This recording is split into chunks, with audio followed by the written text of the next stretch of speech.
ಪಿತ್ತಕೋಶದಲ್ಲಿ ಕಲ್ಲು ಆಗುವಂಥದ್ದು ಏನು ಕಾರಣ ಅಂತಂದರೆ there is a balance between bile salts and cholesterol. ಎರಡು ಅಂಶ ಇರ್ತದೆ ನಮ್ಮ ದೇಹದಲ್ಲಿ.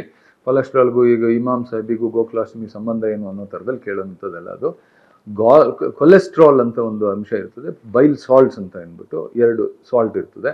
ಆ ಎರಡು ಸಾಲ್ಟು ನಾರ್ಮಲ್ ಬ್ಯಾಲೆನ್ಸ್ ಇರಬೇಕು. 1:25 ಅಂತ ಒಂದು ರೇಷಿಯೋ ಇರಬೇಕು.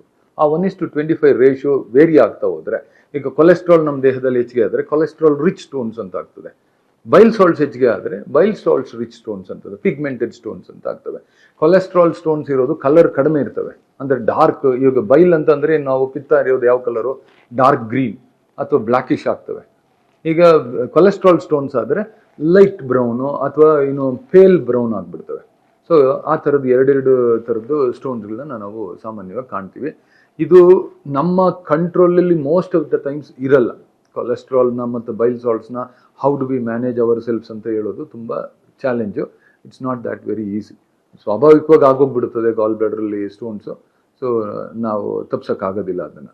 ಕಿಡ್ನಿ ಸ್ಟೋನ್ಸ್ ಅಂತಂದರೆ okay, yes, we can still manage to hold on to that. ಇವಾಗ uric acid rich stones, calcium rich stones, oxalate stones ಅಂತೆಲ್ಲ ಇರ್ತದೆ.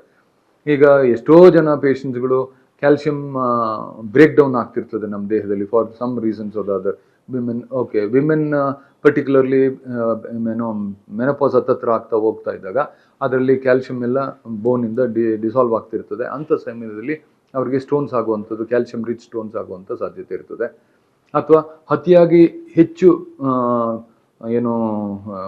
ಪ್ರೋಟೀನ್ ಅಂಶ ತಗೊಳ್ಳುವಂಥದ್ದು, ಸ್ಪ್ರೌಟ್ಸ್ ತಗೊಳ್ಳುವಂಥದ್ದು, ಅಥವಾ ವೇ ಪ್ರೋಟೀನ್ ತಗೊಳ್ಳುವಂಥದ್ದು, ಅಥವಾ non vegetarian particularly sea food ತಗೊಳ್ಳುವಂಥದ್ದು, ಇಂಥವ್ರುಗಳಲ್ಲಿ ಯೂರಿಕ್ ಆ್ಯಸಿಡ್ ಅಂಶ ನಮ್ಮ ದೇಹದಲ್ಲಿ ಹೆಚ್ಚಿಗೆ ಆಗ್ತದೆ.